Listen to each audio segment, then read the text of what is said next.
nice to meet you. Thank you very much for coming on and talking to me. Thank you very much. It's lovely to meet you. So to get started, I usually like to have my guests introduce themselves, just talk a little bit about your background and expertise. My name is Mercedes Rosello. I'm a senior lecturer at Leeds Beckett University. I'm a lawyer by background. I worked as a lawyer in the City of London for many years, but then I moved to work for the third sector, for the charity sector.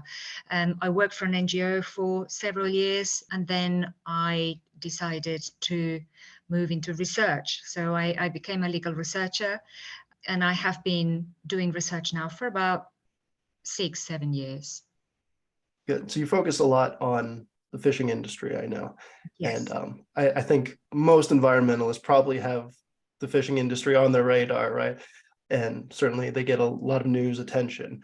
But when I see all these news stories and stuff, I was trying to, think about how to conceive of this as a problem. I realized that I don't really even understand the industry and how it works, and why we are even having all of these problems.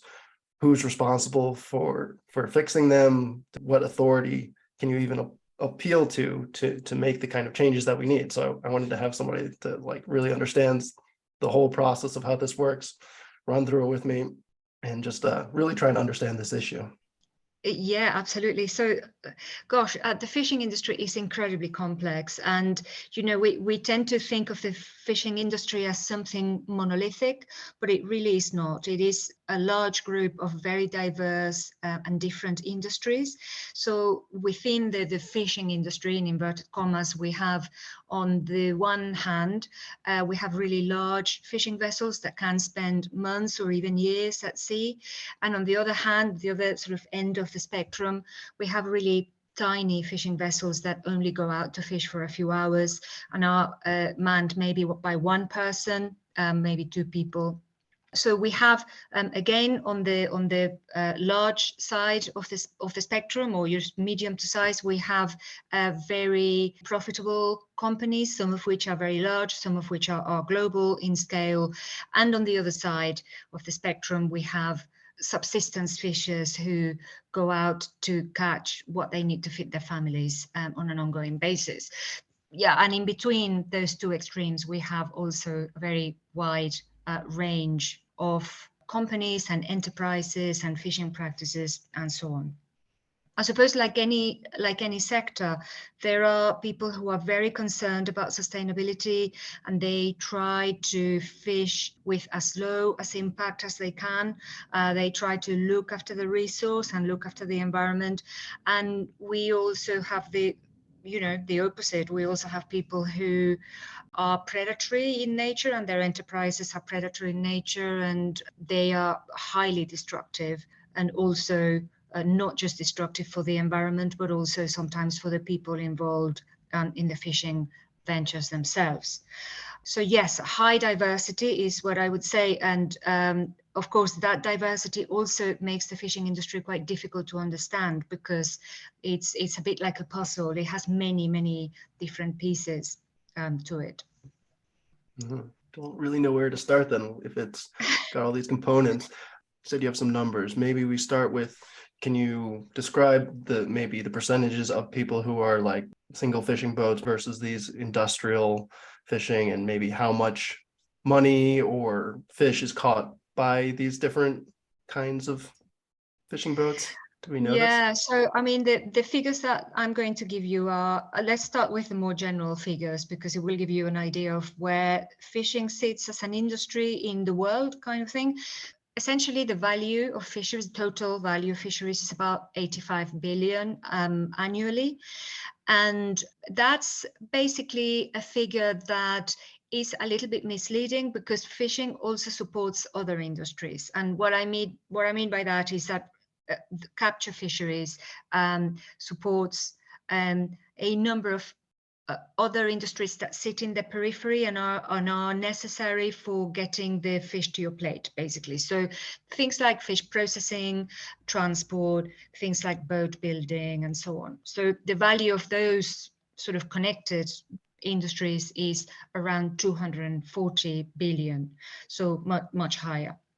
The other thing to also remember is that because of the nature of fishing, a lot of it happens far from shore. Supervision of fishing operations in many cases is very difficult. So we have a lot of fishing that is sometimes illegal and sometimes not necessarily illegal, but is destructive and sort of opaque, like there's not enough reporting of the captures and what goes on. So the value, it's difficult to estimate fishing that is not reported or is kind of opaque or illegal, but the rounded figures that everybody sort of believes might be representative of this are between 10 and 23.5 billion. So it's quite a significant proportion of the total value of fisheries, and is problematic because when you think about the sustainability of the fishing industry, it's not just an environmental issue. It's not just that it's an industry that has potentially high impact on the marine environment, but it's also an industry that serves to support a lot of people through, work, employs a lot of people, but also feeds a lot of people with marine protein. So it is very important for all those reasons to keep it, as healthy and as sustainable as possible. So how much of the stocks at the moment are being fished sustainably? So the latest data provided by United Nations suggests that about 34% of global fish stocks are sort of fished at unsustainable levels at the moment. There's sort of another figure that I think is also significant, that is basically when you look at landings, around 80% come from sustainable stock. So that's kind of suggests that the stocks that are more sustainable are being fished at a higher proportion than at least some of those that are unsustainable. But in any event, the picture is not good, and there's definitely a lot we can do to improve it. Yeah, those numbers are not as bad as kind of I had thought from hearing the news about how much we're overfishing. I think it is quite a significant proportion, and I think that I suppose the news can seem terrible or not, depending also at which parts of the world you're looking at, which stocks you're looking at. So there are definitely some some stocks that are under more pressure than others. Yeah. So these fishing stocks, how do those work? Are they more or less localized so that fishing in one area or overfishing in one area doesn't affect other areas too much? Or does influencing one area, or does overfishing one area affect the rest of the ocean? Do these stocks kind of move around too much, or how does that work? And then also, I assume you talked about reporting, so I assume you need licenses or some sort of oversight in order to get permission to go to these. So just, could you explain just how that part of the fishing works? Yeah, absolutely. So there are different types of stocks that behave in widely different ways. So let's look, for example, at tuna stocks. So tuna, everybody eats tuna. It's a very high value commercial species. There are different types of tuna, some of which are higher value than others. But generally it's a very important commercial stock. So tuna is what we call a highly migratory species. So if you look at the swimming patterns, the sort of migration patterns of tuna, you will see that they move at high speed through very, very long distances, and they obviously cross the boundaries of many countries, and they also cross the high seas where individual states cannot sort of extend their sovereignty. So highly migratory species like tuna are very difficult to regulate, because even if one country decides to regulate tuna in a highly sustainable way, they on their own would probably not be able to have an impact on the way in which tuna is managed in a particular region. The reason for that is because the highly migratory stock crosses, like I said, crosses many boundaries. And so in order to sustainably manage this type of stock, you need international approaches. Basically, you need states to come together and decide together how they are going to manage the stock. They will regulate their respective fishing fleets, and their fishing fleets will then pursue the tuna, they will capture it, and they will basically apportion those captures between them. So essentially, this makes the management of these species very, very difficult.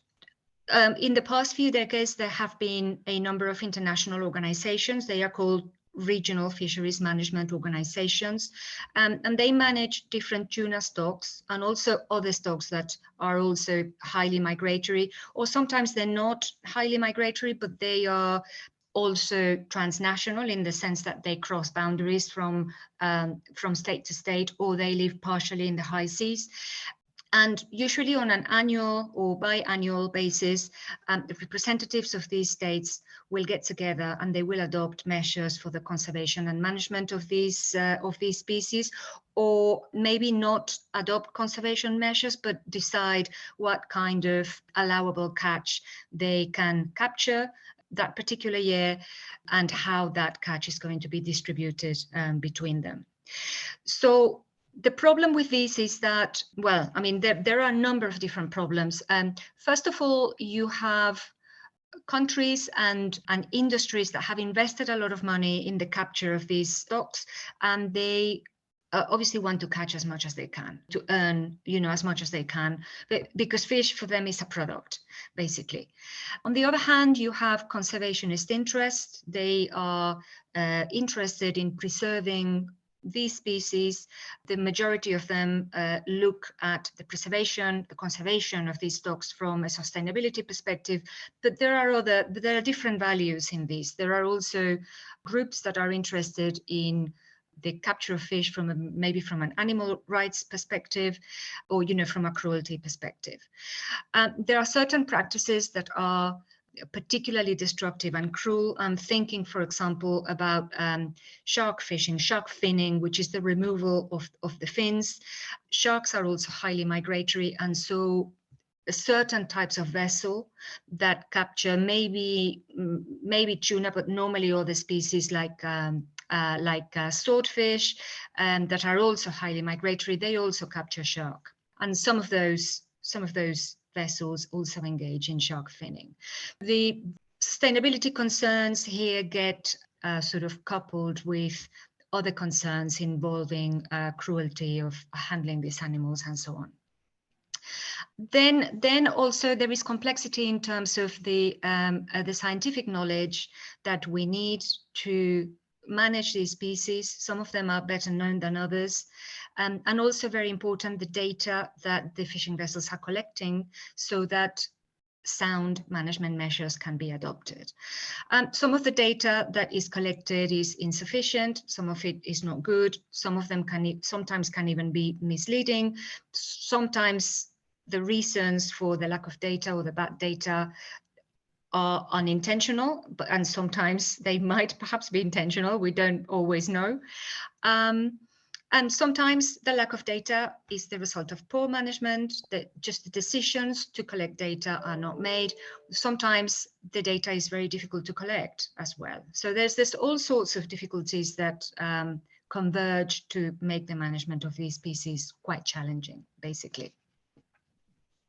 Yeah, and on top of all that, there are like lots of different states that have to reach agreement on, basically important decisions like how much fish we're going to catch, how much impact are we going to have on the species that maybe we're not interested in, but that swim together with this fish, and how we are going to distribute it amongst us. There's always tensions around this. So, there are also development considerations. There are states that are growing, and their development is improving, is increasing, and they want to invest in their fishing industries.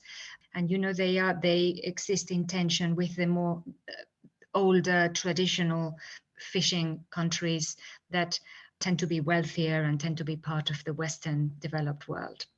So yes, as you can see, it's a very complex area, and there are lots of different priorities and interests that often are in opposition and tension, and that also creates a very interesting environments for researchers like myself. You can never get bored. Yeah, I assume a lot of fishermen who do this as their lifestyle are concerned about the sustainability of their fish stock, of course, because they don't just want to get as much as they can out of it. They want it to be there for years if that's going to be their career. I know the apex predators are the ones that often get a lot of attention. The tuna that you mentioned, the sharks, are those the most damaged by our fishing practices for the most part? So that's an interesting question. I mean, some species of sharks definitely are quite badly impacted by certain parts of the fishing industry. Some sharks are targeted for their meat because they are eaten in some parts of the world. So they are captured, like for example, blue shark are captured in the Atlantic because they are edible fish that are eaten, and there is a market for their meat. But it is true that the demand for shark fin in Asia, for certain traditional foods, has driven a lot of excessive, unsustainable, and outright cruel practices targeting sharks specifically.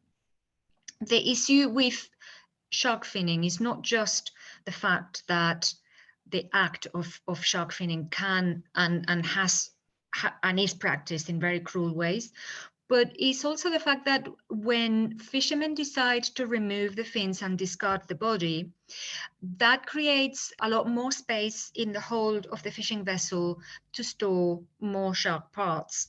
So if you capture 10 sharks, they take a lot of room.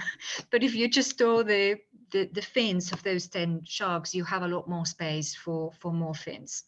So for all those reasons, it's a very destructive practice because it drives overfishing. It's quite lucrative. So long as the demand exists, it's also quite difficult to control and regulate. Even in places where the trade in shark fin has been banned, there is a black market for them. It's like with all illegal products, so long as there is a demand for it, it's difficult to control.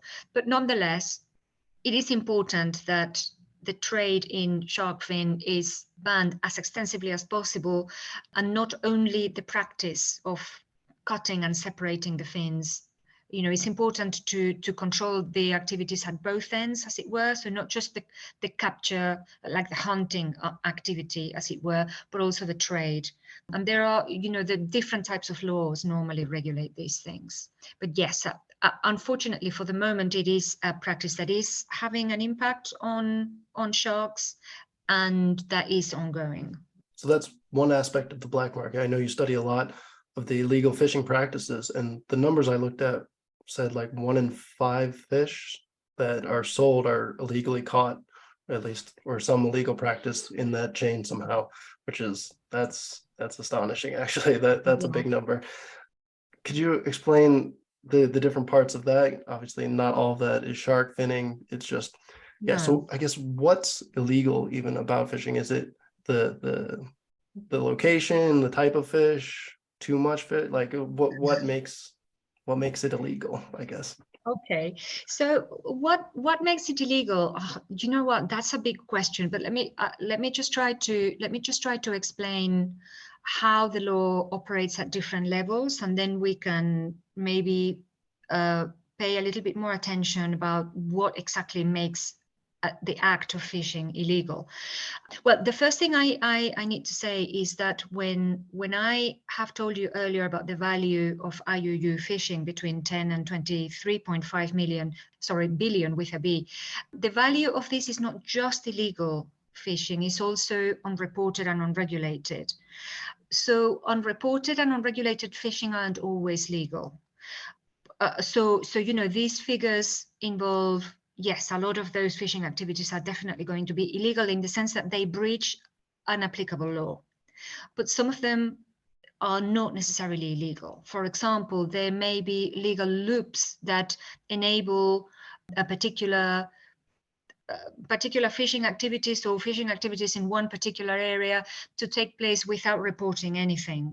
That's not illegal because it's permitted by the law, but it doesn't produce any data, and therefore it could be considered unreported fishing.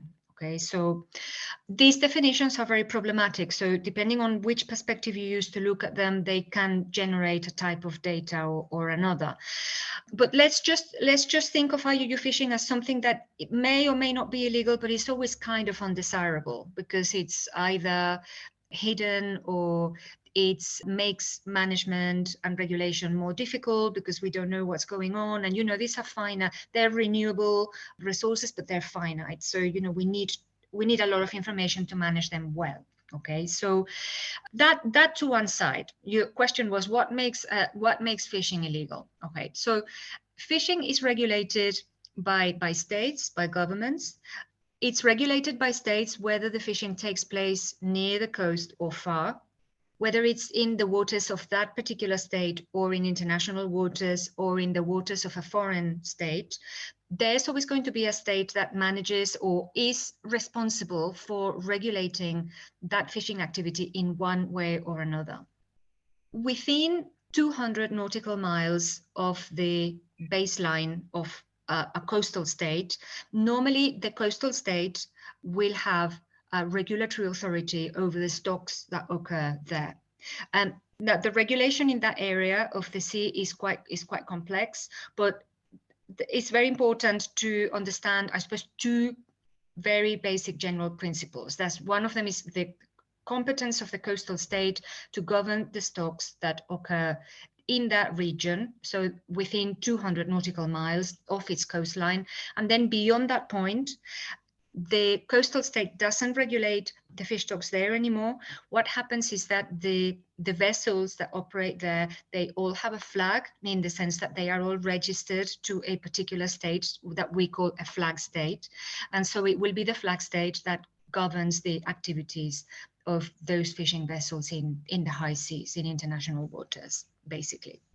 Now, those states will pass laws and regulations to govern those activities, and they will do that in different ways. You know, some states have different types of law, some states regulate better than others, some states have the means to control the activities of the fishing vessels, and some states do not.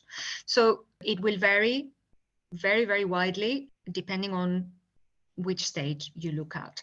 But the thing to remember is that wherever the fishing vessel is, there's always going to be a state who is entitled and indeed has the responsibility to regulate, to govern those activities. Obviously, the closer the fishing activities to the coast, the easier they are to regulate and control, and the more coastal states are interested in regulating those activities. Activities that are taking place in the high seas are much more difficult to control, and they happen far from home. Their impacts maybe are not felt as keenly, and so they maybe states, you know, the flag states are far away from these fishing vessels and their impacts, and maybe, you know, there's not so much of a priority to sort of govern the activities and impacts of these vessels. I hope I've clarified something here for you rather than confused you more, because this is it's a notoriously difficult system and not always intuitive. Yeah. Sure. Yeah, there's a lot of different interests, is what I'm understanding. And yeah, I'm gonna go back to those apex predators. Do they have an impact on the broader ecosystem? I know just like land animal and land management, there's a big issue when you kill the apex predators, wolves and things like that, that it can, you know, trickle down and affect. The famous example in the US was the wolves of Yellowstone. When they took the wolves away, it literally changed the course of the river, because then, you know, it affects the deer and what the deer eat, and then the plants and where the water goes. And so it has this huge ecological impact on the entire system. I was just wondering if affecting the apex predators or any other specific fish population has this similar impact in the ocean. Yes, I think it's, I mean, I'm not a marine biologist, but from what I understand is similar. The principles are similar. The ocean is comprised of different ecosystems, and then different fish species have a role to play in maintaining those ecosystems. And I think apex predators have a really important role in maintaining that ecosystemic balance, in working order. And so, yes, when there is a fishing practice that removes or is close to removing an apex predator from the marine ecosystem in which it lives, then yes, it runs the risk of unbalancing, that network of connections, unbalancing the trophic chain, and so on. So yes, I think the principles are kind of similar. So we've been talking quite a bit about the organization of the fishing industry. We talk a little mechanistically, because I know there's different practices that get more attention than others, like trawling is sort of the famous one that's, I guess, unnecessarily destructive, it seems. And so, yeah, could you talk about fishing practices and just the mechanisms of catching the fish and ones that are more sustainable than others? And you mentioned bycatch earlier. I know that's also a big issue because, yeah, catching the things you don't want to. And I don't even understand how you try to catch the thing that you want. Like I've fished a few times. I'm not like a big fisherman, but like it seems kind of random to me. But I suppose people who do this as their job are, I don't even understand how that I think process works either. it's so, it's so common to have bycatch, even if you use the most sustainable methods for fishing. Say you have a little fishing rod and you go to the, you go to the end of the pier and you throw your, your bait, and then you are hoping to catch maybe some tuna or something, and then you catch something else. That's bycatch, basically. It just happens. It happens all the time. Different types of fishing, and I'm not talking now about individual fishermen, but fishing companies that invest heavily in their fishing equipment and so on. They want to make their tools as efficient as possible. Yes, and sometimes to to have an efficient fishing method, you also end up with methods that are very undiscriminating. So you've mentioned trawling. The reason why trawling is used is because it's aimed at capturing certain species that live in the marine soil, or close to the marine soil. And so bottom trawling basically will come through the marine soil to lift, all those species that live there. But in doing that, it will also capture other species because it's a non-discriminatory, was very low discriminatory method, and also it can destroy to some extent the sort of fabric of the marine soil and subsoil where those species actually live. So it disrupts their habitats as well as capturing the individual animals. Why do those practices get approved? Well, so basically, in most places in the world, fishing practices of this nature, they are done under license. So, normally and certainly in the Western world and in Europe, where I am based, you need a license to engage in commercial fishing. Governments will give licenses to companies that fish using these methods. Why? Because they are often the only methods available to capture certain species that are highly valued by the public. So, if you like eating prawns, wild caught prawns, or just generally species that live close to the marine soil, then you are going to have to use a method that, scrapes that area of the ocean to get those species on board and put them in the custody chain and sell them, basically. So, these practices are old. They stem from times when there weren't as many stressors on the ocean. Maybe there weren't as many companies fishing. Maybe we didn't have as many vessels at the time. Also, the mechanisms that we used might have been destructive, but there was also less plastic in the oceans, and if a net got broken, then it became biodegradable. But now that doesn't happen anymore because we are using materials that don't biodegrade. But also, you know, our seas are kind of already overused and tired, and so we are just layering on the, you know, the pressure year on year. So yeah, I don't know if that answers your question. No, it's good. You know, about bottom trawling, but yes, it's just, you know, there are many factors, but we are as people, as human beings, we get accustomed to certain things, certain products, certain techniques, and then it's difficult to move on from there. It is possible maybe to make those techniques more sustainable, more discriminating, but it's possible, but it's not easy, and it requires investment, and it takes time and effort and money.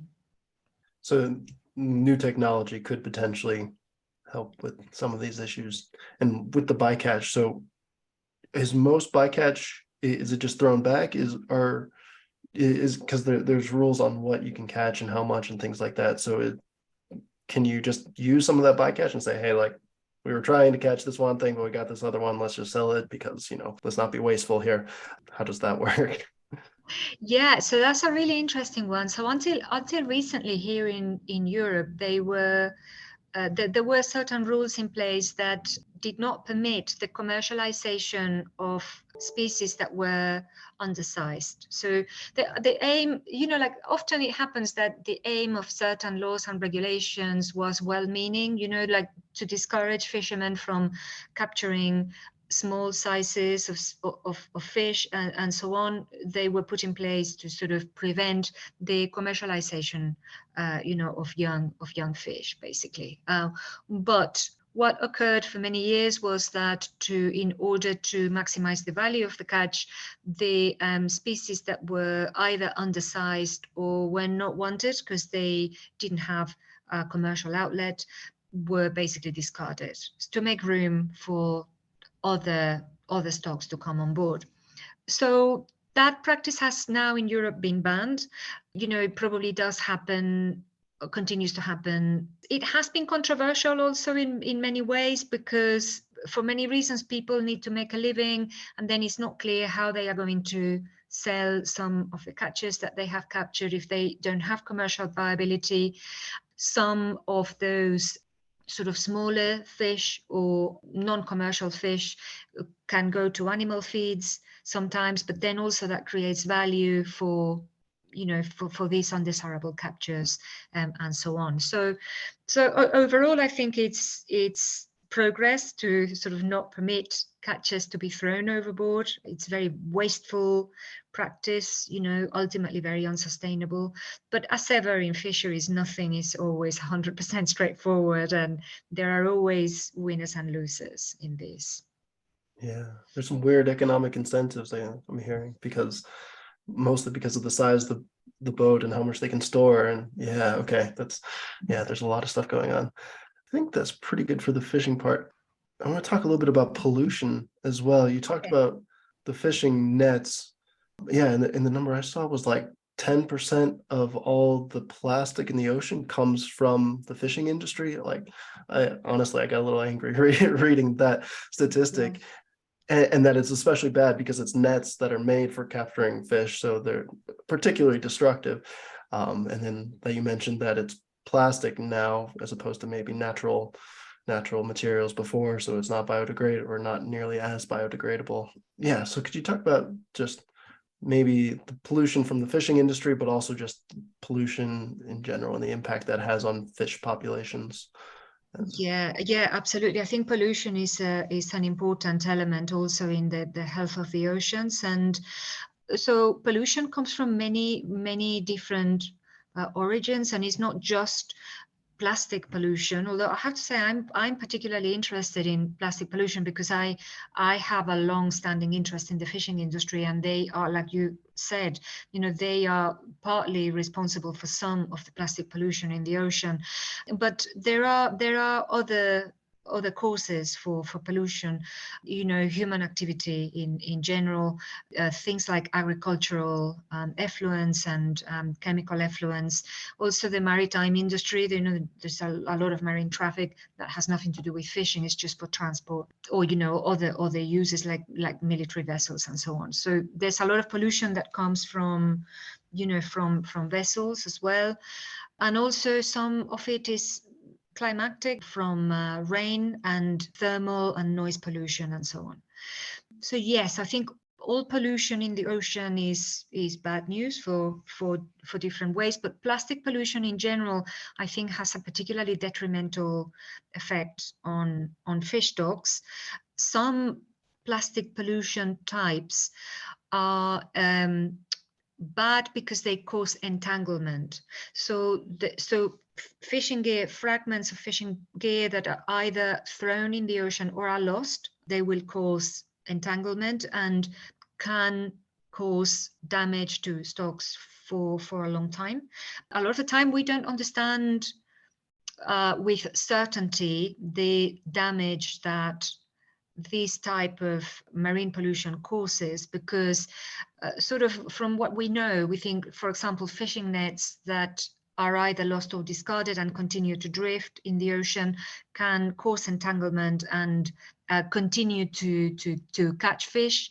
But then after a while, maybe a few weeks or a few months, they will become heavy and they will sink to the marine soil and they will stop hunting fish.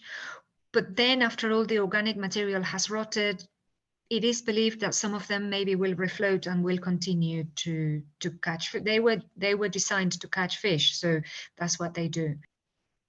With And turtles macroplastics, and they dolphins absolutely, and sort of the famous ones that you turtles, see.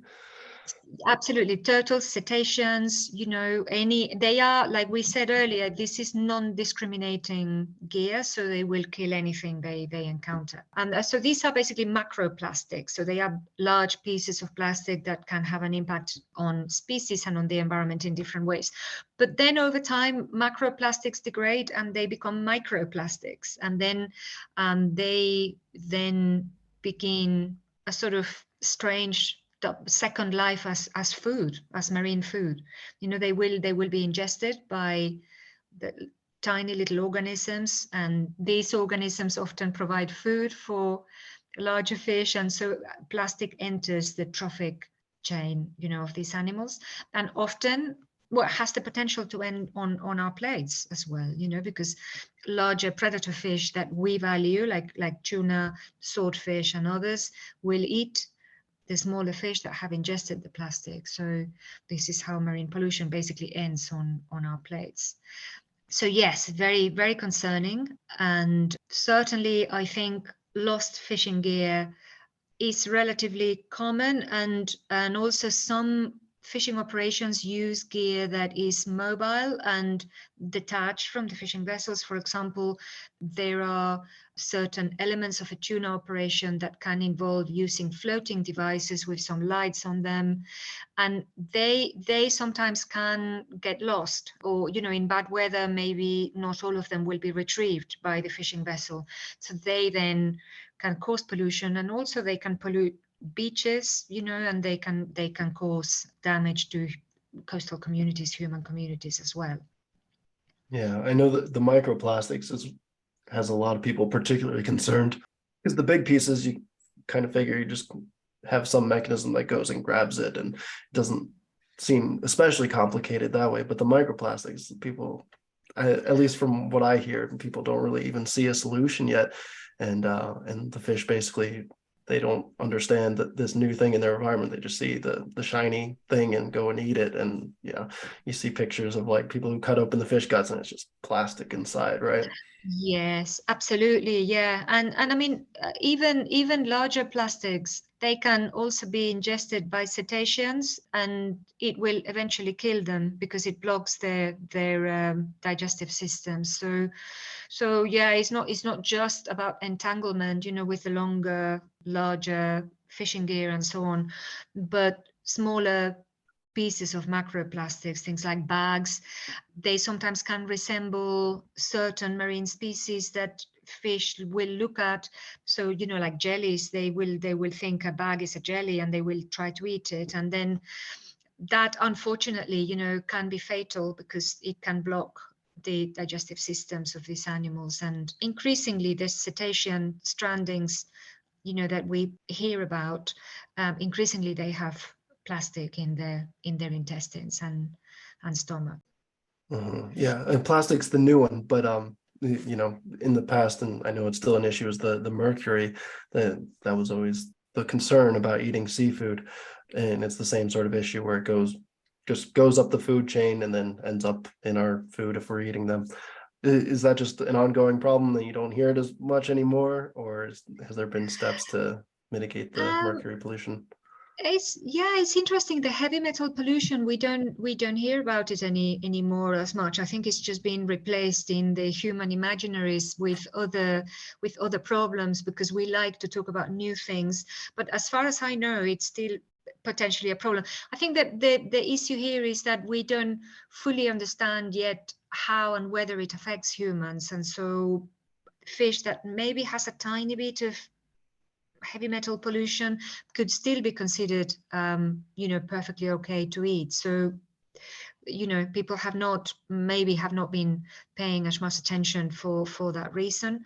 But certainly I don't think it is a problem that has been successfully addressed. So definitely is worth keeping an eye on that, I would say. Let's do a little bit of climate change as well. We've been talking about pollution, but there's some broader issues of climate change and the heating of the oceans, changing the chemistry a little bit. Yeah, could you talk about the impact of that? And then, so when we're talking about the sustainability and declining fish populations, do you know, or do scientists know which one has the bigger impact, whether it's these fishing practices and overfishing, or pollution, climate change? I mean, these are all big factors.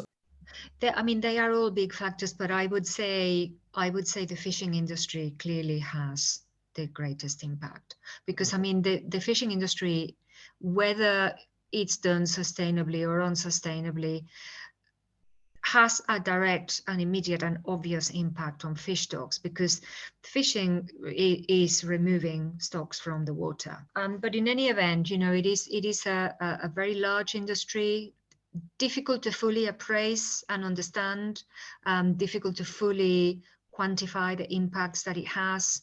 And like I said earlier, some of those impacts are not fully scrutinized and often not well understood.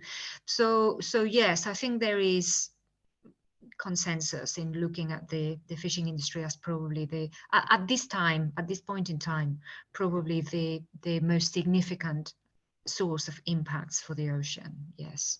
Yeah, and maybe some environments are more susceptible than others, I suppose, to the climate change. The coral reefs are like the famous ones we're losing those, and that's primarily pollution and climate change as opposed to the fishing. Is that right? Yes. Okay. Yes, absolutely. You're always going to have some regions and some types of ecosystems that are more susceptible to temperature changes and also pollution and so on. And unfortunately, marine environment stresses are developing really quickly, plastic pollution developing really quickly, climate change too. So in a few years' time, we might be revisiting this conversation and we might be thinking, actually, things have changed since then. Certainly with climate change, I think everybody's looking forward with the expectation that it will have significant impact in the way we fish, in the way in which the activities take place, where they take place, where the fish migrate, how the stocks might move, and whether some of them might be able to adapt and survive or not. So yes, I think significant changes are expected in coming years and decades.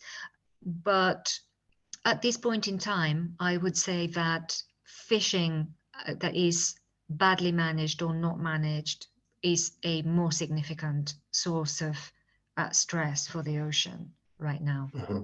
Yeah, that makes sense. One of the news stories that made me interested in talking about this was that here, our last crabbing season in Alaska, which is like a big deal for getting the crab, this one time a year, they just canceled it because they didn't have, I guess the stock was there. Do you know if that was from overfishing or from environmental? Because I know Again, talking about these specific ecosystems, kind of the ends, the cold regions, those are really affected by just slight warming. Yes, absolutely. I think some species are really sensible to changes in environmental elements, and certainly temperature, currents. Also, when they move, they can affect species. And I think it's also important to remember that when we manage fisheries, we, like I said earlier, we have to kind of balance interests that are sometimes opposed. So on the one hand, you have the need for conservation and management, but within those margins, people will want to catch as much as they can to be able to make ends meet. But there is a very important principle in fisheries governance, which is a precaution, the precautionary principle. And I think this principle comes into play, particularly when the signs are not good. So, when scientists begin to warn that the stock may be decreasing, or that it's not behaving in the way that they would have anticipated, then it is really, really important to proceed with precaution, because the behavior of fish stocks is not always possible to anticipate. And whether a stock moves because of changes in temperature, changes in habitat, or whether it collapses because it hasn't survived those changes or the pressures of fishing, ultimately sometimes it's not possible to predict what's going to happen. And so it is super important to be careful and adopt a precautionary approach in the way we manage these stocks. I've heard that term when I was reading some articles about the collapse of the stock, when they were talking about like worst case scenario projections. So what does that mean exactly, to have a stock collapse? Usually it means the disappearance of the stock. Through overfishing, you can get to a point where the stock cannot replenish itself to the levels that are needed to fish commercially. So fisheries are sort of naturally self-sustaining because they reproduce naturally. We don't need to do anything. They just reproduce naturally, and they, given relatively constant and stable sort of environmental conditions, they will maintain their numbers. But then we come in and take them, we fish them. So, we remove them from the ocean. And at some point, if we overfish that stocks, we may be interfering with their ability to reproduce and replenish themselves. Sadly, there are examples of historical stocks that have collapsed, so they've disappeared. But certainly in recent years, there have been warnings from scientists in international fisheries, highly migratory stock, they are normally the stocks that I research or that I've researched in the past few years, and significant restrictions are then required, sometimes for many years, to prevent the stock from collapsing. I see. Yeah. So it's just the more fish you have, the more they reproduce, of course. And so you want more fish because they can reproduce more. If you take too many, then yeah, they don't Yeah. reproduce as fast. Okay, good. The other story that really motivated me to research this was the dolphins, and that they always get caught in the nets. And I assume there's no commercial viability for dolphin. The story was like there were some record number of dolphins in France that were In washing up France, on the. yes. So in Europe, there's no commercial viability for dolphins, and also intentionally capturing cetaceans in European waters is not possible, is not permitted. I think there are certain parts of the world where they do eat dolphin meat or cetacean meat. I don't think it's widespread, but I think it does exist in some parts of the world, but certainly not in France and or surrounding countries. And I think the issue with these dolphins is that they have been captured unintentionally when fishing vessels have been fishing for other species. My understanding of this situation is that a lot of the damage inflicted to dolphin populations comes from the trawling industry. Basically, dolphins tend to be entangled in other groups of fish, because that's how they feed. And so when you have a large net, like a pelagic trawl, sometimes a purse seine, which is the tropical tuna gear that is used, or sometimes pair trawling, as I think might be the case in at least some of the French strandings that you've mentioned. These are very, very large nets, and when they envelop the fish schools that are the actual target species, the dolphins will get trapped in the mixture. So when the nets are drawn and the catch is hauled on board, there will be some dolphins in the net caught with the other fish, and they tend to either drown or get crushed in the middle of the nets. They will then get discarded, but normally by the time they get discarded, they are already dead. So they will then wash on our shores. Let's move to a little more optimism here and talk about what's working and what you think are some good steps that could be taken, some realistic things that think can be done, what you see people doing. My first thought in things that we've done successfully was the Save the Whales campaign that I remember from when I was really young. I understand that they're more or less okay now. Yes, I don't know. You kind of become a researcher in this field, and you always kind of begin to see good news stories, but then there are also new bad news stories, and so always the situation seems to be sort of dynamic in that respect. But I do agree with you that I think there are good news stories out there, and that there are definitely things we can do to make things better. I mean, better fishing is possible, and I think that there are many companies now that are really genuinely interested in better fishing and in doing it more sustainably. And ideally, what we want is fishing that has a lower environmental impact and less mortality impact on species, both target and non-target, but at the same time is able to support more people, both through work and also through the provision of food, basically. I don't think it's viable to, I mean, there are NGOs that suggest that more people should go vegan or vegetarian in order to save fish stocks. Obviously there's a logic in that, but I'm not sure in the short to medium term that this is a realistic proposition, and so therefore I think that it's very, very important to look into how we can make fishing better and less impactful. There are economies of whole regions in the world, whole towns and villages that depend exclusively on fishing or in fishing dependent industries. So you're never gonna get, those towns and villages and regions to go vegan, basically.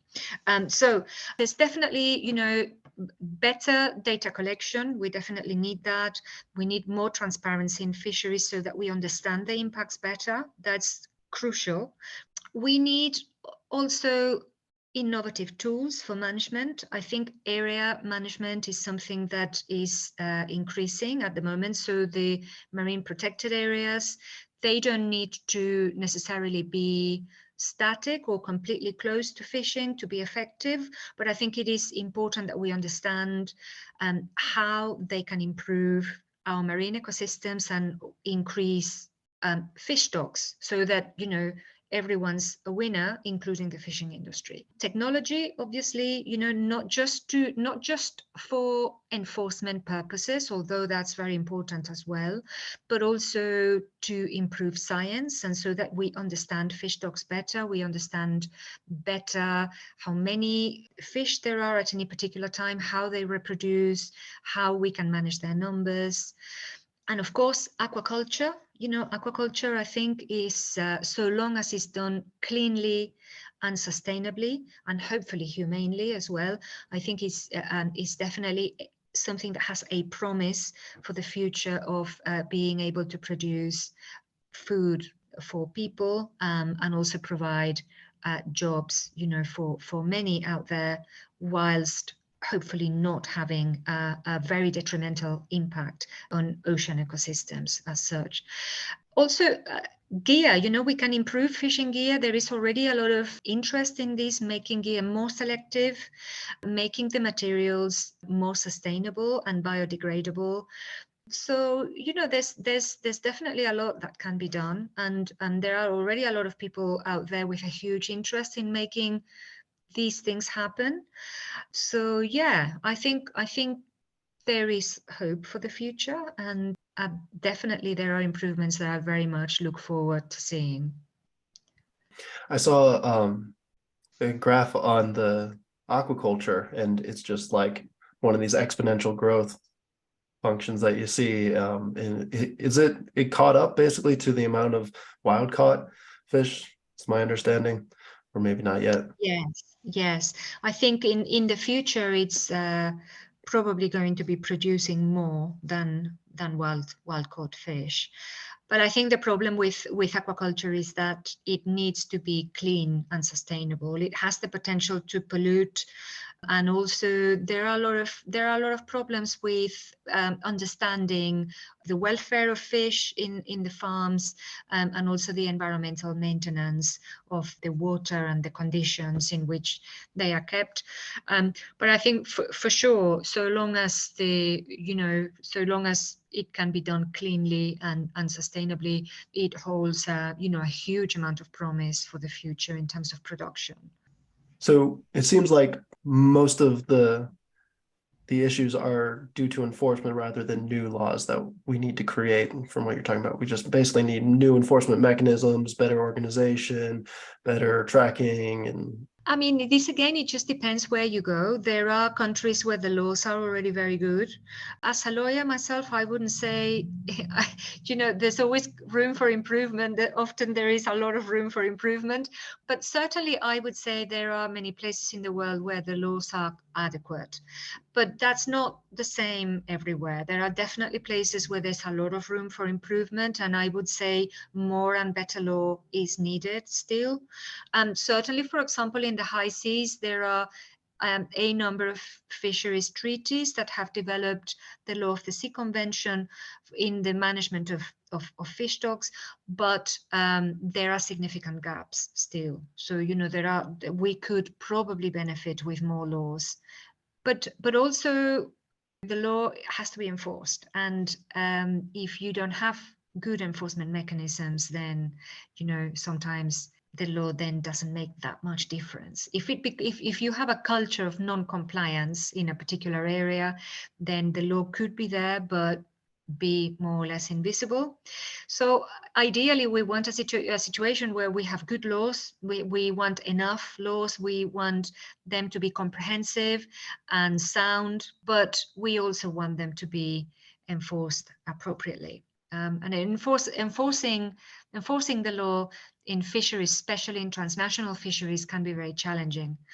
So again, I have a certain amount of optimism that going forward things will improve.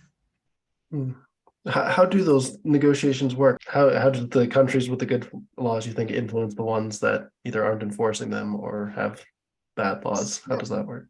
That's really interesting. So normally when states send delegates to negotiations of this nature, they have an interest in improving their laws, because essentially what international agreements do is they tend to do two things. They tend to improve the laws in a certain area, the area that is being discussed, and they will improve the laws in all the countries that hopefully will improve the laws in all the countries that participate.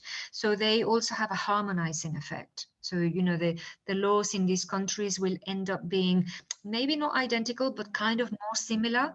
And, that's important in fisheries that are managed by different countries, because you want the kind of similar approaches that are compatible. So by the time an international agreement is tabled to be discussed, and you get delegates from countries that are interested in discussing it and are interested in coming on board, already that's huge. Already that means there is interest in improving the law in this matter.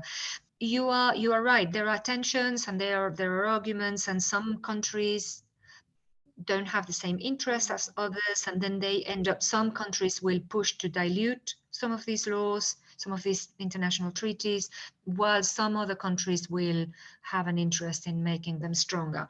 And in the end, they usually reach a compromise, which is not perfect for anyone, but is acceptable for most, and then they will kind of settle for that. It's politics, right? That it is politics at the end of the day. Yes, everything that happens before a treaty is agreed is politics, I suppose. And often these agreements also come with the creation of an institution that manages what happens afterwards. So the regional fisheries management organizations that I've mentioned earlier, they have their own institutions, and they will coordinate the activities. So delegates will go to the organization or maybe meet online now, and they will have meetings and have negotiations and make decisions and issue regulations, and all that is coordinated and managed by the institution. But the United Nations Convention on the Law of the Sea doesn't have an institution attached to it, so everything is very, doesn't have I suppose doesn't have a general institution. It has smaller institutions that are linked to it in various ways, but it doesn't have a general institution that oversees, the implementation of this treaty, even though it's hugely important. So yeah, what I understand from this conversation, there are lots of moving parts, lots of competing interests, things like that. Do you have one or two kind of straightforward, simple things that you think really would make an impact and really improve things in the ocean? Yeah, so I think the new agreement for the management of areas beyond national jurisdiction, that will hopefully, if ratified by enough states, can make a significant impact through the establishment of areas where certain activities may be restricted or not permitted, because I think that will give the ocean, some areas of the ocean, maybe some breathing space. It will be like areas that are sort of open to rest, they're left to rest, as it were, to regenerate themselves. So I think that potentially we could see something very interesting here. And I think also there are new, there's new new studies that are supporting better fishing gear, more discriminating fishing gear, with less impacts, adaptations that are possible to the systems that we already have for fishing. And I think a lot of the ideas that you see are very interesting, but you sometimes wonder how realistic they are, in the sense that you have real people and real companies that have to purchase them and implement them. So I think simple ideas tend to work the best in this regard. And then of course we have I think we are at the dawn, of a new technological era, with AI and sort of satellite technologies that we still don't fully see how helpful they can be for us. But I think already we are starting to see the capabilities of this, and I think they have huge potential to be deployed and applied in ways that will help us make the utilization of the ocean a little bit more sustainable. But one caveat is that nothing in fisheries is ever simple. Nothing is ever easy or simple. And even though it's one of the oldest activities known to humanity, you go out and catch a fish. But in this day and age, everything to do with fisheries has an inherent complexity and a certain amount of unpredictability. But that's what also makes it very interesting. Yeah. Okay. So you sound pretty optimistic that you can reform the industry rather than it being some inherent destructive force on the oceans, right? Yeah, absolutely. Well, I think it's important to recognize that it is an industry that, by nature is destructive, because it removes fish from the ocean. But really, I suppose for some people, it's never going to be acceptable, because if you have values like animal life is sacred and it cannot be sacrificed, then you're never going to be accepted. You're never going to accept the fishing industry. But I think for most people, and I'm including a lot of people in the industry itself, we are looking at this with the eyes of sustainability, a force to support people, but also to coexist in balance with the marine environment, and not in a way that gives rise for concern for the long term, basically. All right, good. Thank you very much.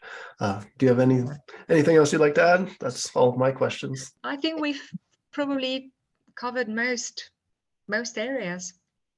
All Very right, great. interesting. Well, yeah, this was great. Thank you very much for your time. Fantastic.